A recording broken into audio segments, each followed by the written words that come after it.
अनुद्वेगं करं वाक्यं सत्यं प्रियहितं च यत् स्वाध्यायाभ्यसनं चैव वाङ्मयं तप उच्यते. उद्वेगकारक नसणारे, आपल्या बोलण्याने समोरच्याला राग येता कामा नये, त्याचा उद्वेग होता कामा नये, असं नेहमी बोलावं. नंतर प्रिय आणि हितकर, समोरच्याचं प्रिय होईल वाटेल, समोरच्याला प्रिय वाटेल आणि समोरच्याचं हित ज्या बोलण्यामुळे साधलं जाईल असं यथार्थ, हे ज्याला अर्थ आहे असंच बोलावं. आपण निरर्थक बडबड जास्त करतो, अर्थाचं फार कमी बोलतो, असं भाषण नेहमी करावं. आणि वेदशास्त्रांचे अध्ययन, परमेश्वराच्या नामाचा जप हे वाणीचे तप आहे. तपाचे 3 प्रकार आहेत, ते सांगता येते आता. पहिलं शारीरिक तप सांगितलं, दुसरं वाणीचं तप सांगितलं, नामस्मरण हे त्यात प्रामुख्याने सांगितलेलं आहे. आणि वेदशास्त्रांचे अध्ययन आणि अध्यापन ह्या दोन्ही गोष्टी आवर्जून सांगितलेल्या आहेत. स्तोत्रांचं पठण, वेगवेगळ्या श्लोकांचं पाठांतर, आपल्याकडे जो उपक्रम चालतो 18 अध्याय गीता पाठांतर आणि तिचं सादरीकरण, तिचं पठण, हे करता आलं पाहिजे. हे वाणीचं तप आहे. मनःप्रसाद सौम्यत्वं मौनमात्मविनिग्रह भावसंशुद्धिरित्येतत् तपोमास उच्यते. मनाची प्रसन्नता, आता मनाचं सांगतायत. शांत भाव, कधी चिडायचं नाही, रागवायचं नाही, ओरडायचं नाही. भगवत चिंतन, नेहमी परमेश्वराचा विचार, परमेश्वराचं चिंतन. आणि मनोनिग्रह फार महत्वाचा आहे. आपला निग्रह मी नेहमी म्हणतो तसं प्रवचनात प्रवचनकार जे सांगतो ते ऐकताना आपला निग्रह होतो. हो हो, हे मला करायचं, बरोबर आहे, यांनी सांगितलंय, हां, आजपासून मी सुरुवात करतो. घरी गेलं आणि 7ची आणि 7:30ची मालिका लागली टीव्हीची, संपलं, आमचा निग्रह ढळतो, टिकत नाही तो. म्हणून तो निग्रह अत्यंत महत्वाचा आहे. अंतःकरणाची पवित्रता, अंतःकरण ज्याचं साफ असतं, शुद्ध असतं, त्याचा आचार, विचार आणि उच्चार हा नेहमी शुद्धच असतो आणि चांगलाच असतो. हे सगळं झालं मानसिक तप. आणि पुढं सांगतात ते, श्रद्धया परया तप्तं तपस्तत्त्रिविधं नरैः अफलाकांक्षभिर्युक्तैः सात्विकं परिचक्षते. निष्कामपणे आणि परमश्रद्धेने केलेले हे 3 प्रकारचे तप सात्विक तप म्हटले जाते. हे सात्विक तपात शारीरिक तप, वाणीचं तप आणि मानसिक तप ही 3 प्रकारची तप सांगितली आहेत. निष्काम भावानं करायची आहेत. मग ह्या कुठल्याही तपामध्ये फळाची कोणतीही अपेक्षा ठेवायची नाही. अशा यानं ते तप करायचं. सत्कारमान पूजार्थं तपोदंभेन चैव यत् क्रियते तदिह प्रोक्तं राजसं चलमध्रुवम्. जे तप सत्कार, मान, पूजा होण्यासाठी केलं जातं, म्हणजे ह्यांनी काहीतरी तपश्चर्या केली, ह्याचं पेपरात आपणच छापून आणायचं पैसे देऊन. लोकांनी वाचून, अरे पाहिलं काय केलं त्यांनी, छे फार थोर आहेत ते, असं लोकांनी म्हटलं पाहिजे. त्याकरता ते तप केलं जातं. ते कसं असतं, पाखंडीपणाचं असतं, पाखंडी असतो तो मनुष्य. आणि ते अनिश्चित आणि क्षणिक अशा प्रकारचं फल देतं. का सकाळ मी सकाळी वाचला, संध्याकाळी मी तो रद्दीतच घालणार ना, संपलं. तेवढं एकच दिवस मी लक्षात ठेवणार, ते नंतर मी विसरून जाणार. म्हणून त्या तपाचं फळ काही टिकत नाही. अशा प्रकारचं जे तप आहे ते राजस सांगितलेलं आहे. हे आता करू नये. ह्या प्रत्येक ह्याच्यातलं जे सात्विक आहे ते करावं, आणि जे राजस आणि तामस आहे ते करू नये. मूढग्राहेणात मनोयत पीडया क्रियते तप परसोत्सादनार्थं वा तत्तामसमुदारुतम.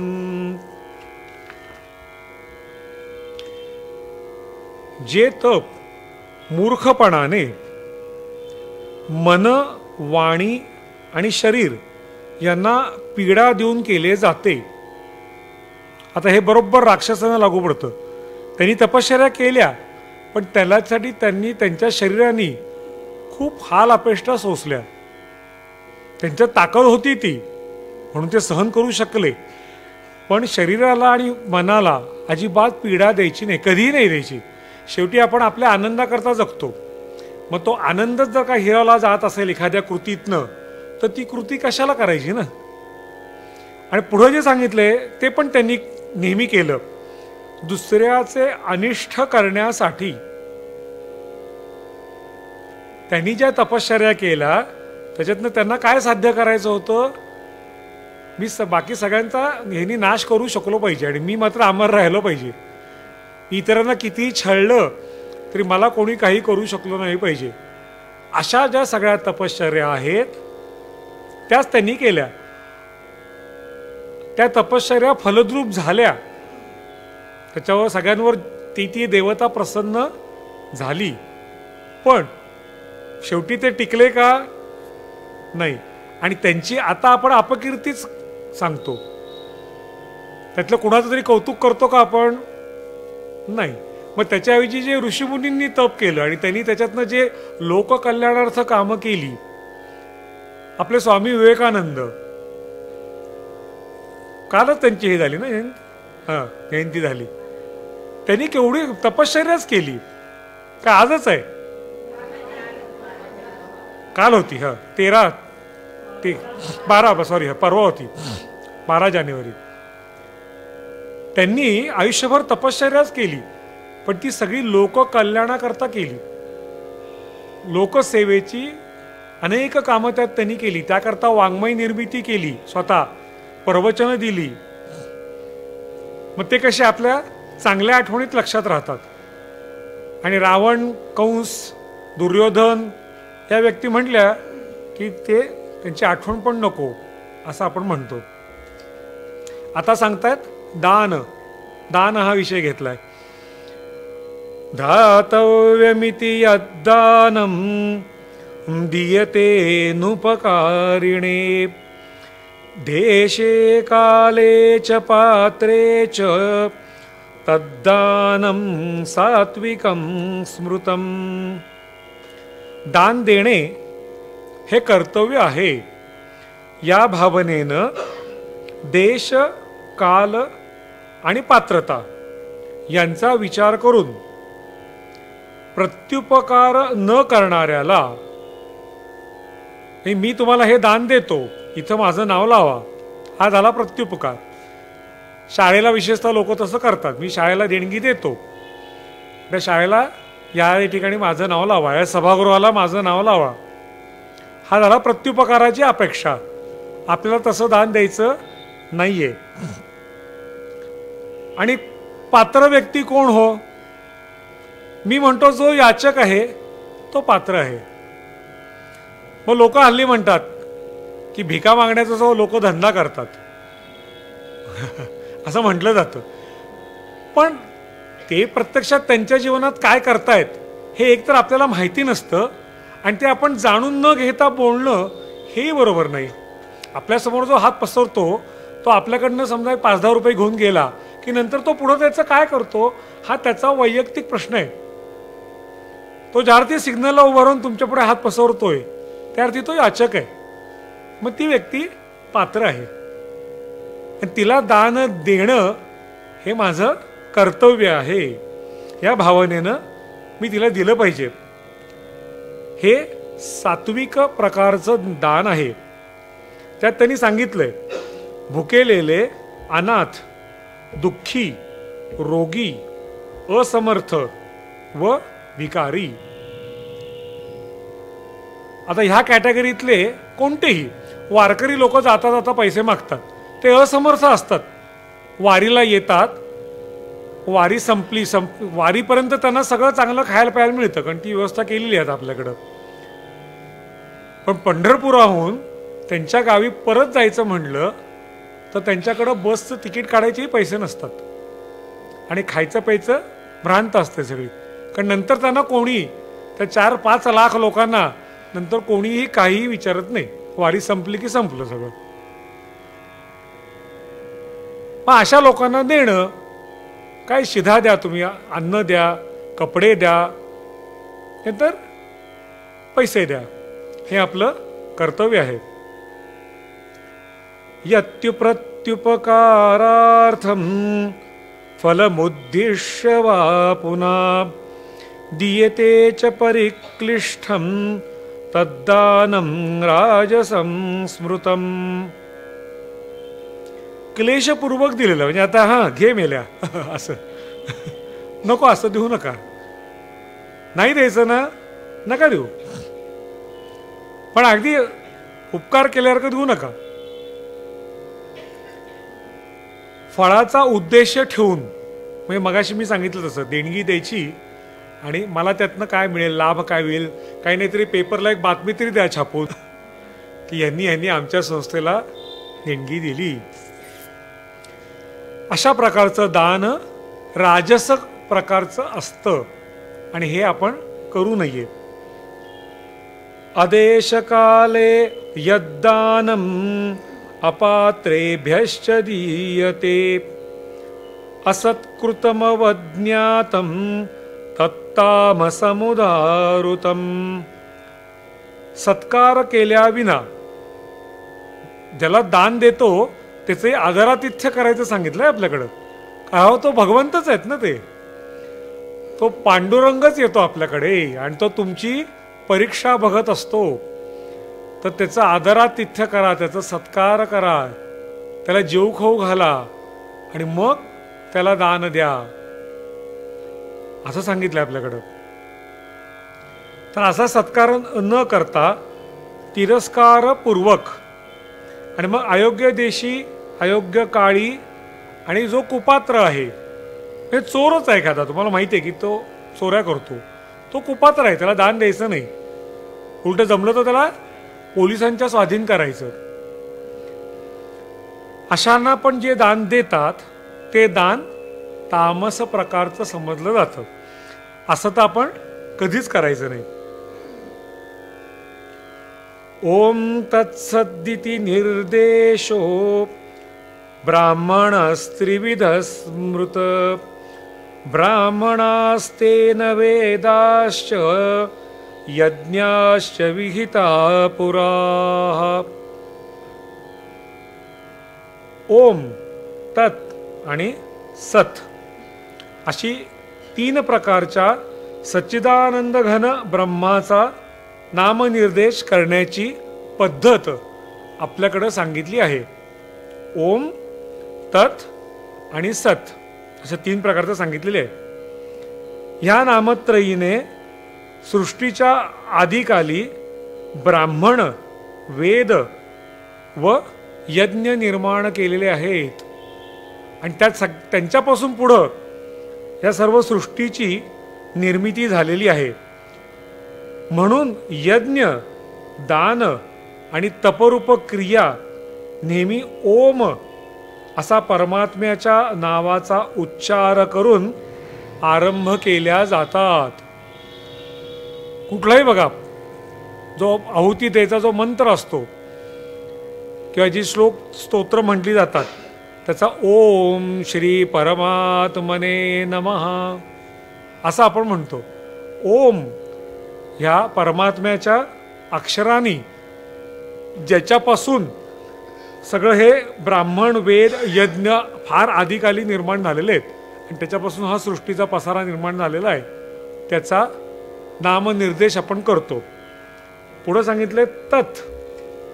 तत् कसं आहे, तर ते परमात्म्याचेच आहे अशा भावनेनं फलाची इच्छा न करिता केल्या जातात. म्हणजे काय, यज्ञ, दान आणि तप हे तत्, हे तुझंच आहे. मी जो हे करतोय हा मी निमित्त मात्र आहे. मला ह्याच्यातलं काहीही नको आणि ह्याच्या कर्तेपणाचा पण मला अभिमान नाहीये. ह्याचा करता आपण नेहमी म्हणतो बघा, माझ्याकडनं तो सेवा करून घेतो. तसा योग आत्ता मला आला. तुम्हाला मी सांगितलं की नाही मला माहित नाही, जाताना सांगितलं होतं मला वाटतं की गेल्या प्रवचनाच्या वेळी. 26 डिसेंबरला जेव्हा ब्रह्मचैतन्य गोंदवलेकर महाराज यांचा उत्सव चालू झाला, तेव्हा त्या उत्सवात पहिल्या दिवशी माझं प्रवचन होतं मनाच्या श्लोकातील श्रीराम या विषयावर. आणि त्या महाराजांची जिथं समाधी आहे, त्या समाधीचं जे मंदिर आहे, त्या मंदिरात समाधीसमोर बसून बोलण्याचा मला योग आला. आता ही सेवा काय आहे, ही महाराजांनी करून घेतली ना, दुसरं काय आहे. आणि त्यांनी मला स्टँडिंग इन्स्ट्रक्शन दिली, तिथले जे आयोजक होते, दरवर्षी तुम्ही ही तारीखच्या आसपास लक्षात ठेवा आणि आम्हाला एक पत्र टाका की तुम्ही यावर्षी येऊ शकता की नाही. तुमचं पत्र आम्हाला पोचलं की ताबडतोब आम्ही तुम्हाला तिथं एक प्रवचनाची हे करू आणि तुमची पुढच्या वर्षी तारीख निश्चित. हे काय आहे, हे त्याचंच आलेलं बोलावणं आहे आणि ही त्यांनी करून घेतलेली सेवा आहे. म्हणून तत् ह्या पदाचा इथं हा असा उल्लेख आलेला आहे. फळाची इच्छा न करता करायचं, ह्याच्यातनं मला काय मिळेल हा विचार करायचा नाही. आणि सत, ओम तत् सत, परमात्म्याचे हे नाव आहे. सत हे परमात्म्याचं नाव आहे, कारण तो फक्त एकटा सत्य आहे, बाकी सगळं जगत असत्य आहे. तुम्ही आम्ही इथल्या टेबल खुर्च्या, हा घातलेला मांडव, हे घर सगळं असत आहे. सत फक्त तो एकटा आहे. तर त्यामुळे त्याच्या सतभावात, सत्यभावात आणि श्रेष्ठ भावात व उत्तम कर्मात नेहमी आपल्या ह्या 3 क्रियांची, यज्ञ, दान आणि तप, या 3 क्रियांची योजना करायची. आणि अशा प्रकारे जर का आपण दैनंदिन आयुष्यात सुद्धा हे यज्ञ, दान आणि तप केलं तर त्याचं उत्तम आणि गोमटं अशा स्वरूपाचं फळ आपल्याला मिळू शकतं. आणि मी मागं म्हणजे 3ऱ्या अध्यायापासून ज्या एक गोष्टी सांगितल्यात त्यात सांगितलंय की यज्ञ म्हणला की ते काय यज्ञ कुंड पेटवून त्याला आहुतीच दिल्या पाहिजे असं काही नाही. यज्ञाचे 5 प्रकार आपण त्यावेळी बघितले होते. देवयज्ञ, ऋषी यज्ञ, नंतर पितृयज्ञ, भूतयज्ञ आणि आणखीन एक आहे, आता त्याचं नाव आठवत नाही मला, पण ज्ञानयज्ञ, बरोबर. या प्रत्येक ह्याच्यातनं तुम्ही दैनंदिन जीवनात उपासना करू शकता. ह्यापैकीच्या यज्ञाला कोणत्याही आयुधांची गरज भासत नाही. दानाचं तर काय जेवढं सांगावं तेवढं थोडं आहे. मी मागच सांगितलेलं आहे, दर महिन्याला ठराविक रक्कम वरती कार्यालयात जायचं आणि सुरेखा जोशीबाईंकडे त्याची पावती करून टाकायची. काही नाही, आपले वास्तुनिधी इतर काही असेल त्याला त्याचा ते विनियोग करतील. निष्काम भावनेनं देत राहायचं. तप, शरीर, मन आणि वाणी यांनी सगळ्यांशी उत्तम वागलं तरी ते तपच झालं. कोणालाही त्रास दिला नाही. कोणी आरे म्हटलं तर कारे म्हणायचं नाही, त्याला नीट समजावून सांगायचं. असं जरी आपण केलं तरी ती उत्तम प्रकारची तपश्चर्या आहे. आणि ती गोष्ट सुद्धा आपल्याला आपल्या नेहमीच्या आयुष्यात, दैनंदिन जीवनात करता येते. अशा प्रकारचं हे सर्व आपल्याला आचरता आलं पाहिजे. अश्रद्धया हुतं दत्तं तपस्तप्तं कृतं च यत् असदित्युच्यते पार्थ न च तत्प्रेत्य नो इह. श्रद्धेविना केलेले हवन म्हणजे आहुत्या दिल्यात, यज्ञ केलात, पण श्रद्धा नाही. दिलेले दान दिलं पण श्रद्धा नाही. आणि कष्ट सोसून केलेले तप व इतर कोणतेही कर्म असत म्हटले जाते. आणि तेच तुम्ही श्रद्धेने केलंत. सत अधिक 10 म्हणजे जी सताला धारण करते ती श्रद्धा. आणि सत म्हणजे ईश्वर, त्याच्याशिवाय दुसरं काहीच नाहीये. तर असे कोणतेही कर्म हे असत म्हटले जाते. आणि ते ना इहलोकी आणि ना मृत्यूनंतर लाभदायक होते. कर्मविपाकाची थोडक्यात यांनी इथं हे सांगितलेली आहे की तुम्ही अशा प्रकारचं कर्म करत गेलात तर तुमचं जे संचित आहे ते शुद्धादी शुद्ध असं होतं. आणि मग जे प्रारब्ध रूपानं तुम्हाला वाट्याला येतं ते चांगलंच असतं. पण जर का ह्या अध्यायात सांगितलेले राजस आणि तामस क्रिया तुम्ही केल्यात तर तुमचं प्रारब्ध जे आहे ते तुम्हाला चांगलं भोगायला मिळत नाही. आणि आपल्याला ह्या जन्मजन्मांतरीच्या फेऱ्यातनं जर का बाहेर पडायचं असेल तर ह्या त्रिविध श्रद्धेतील जी सात्विक श्रद्धा आहे आणि सात्विक श्रद्धेपासून उत्पन्न होणारे मन, वाणी आणि शरीर यांच्या ज्या प्रक्रिया आहेत, ज्या क्रिया आहेत त्या आपल्याला केल्या पाहिजेत. तरच मोक्ष प्राप्ती हा जो गीतेचा उद्देश आहे तो साध्य होऊ शकेल. ओम तत्सदिति श्रीमद्भगवद्गीतासु उपनिषत्सु ब्रह्मविद्यायां योगशास्त्रे श्रीकृष्णार्जुन संवादे श्रद्धात्रय विभाग योगो नाम 17 हरि ओम तत्सत् हरि ओम तत्सत् हरि ओम तत्सत्. ओम तत्सत् ब्रह्मार्पणमस्तु. योगेश्वर श्री कृष्ण महाराज की जय. प्रभो.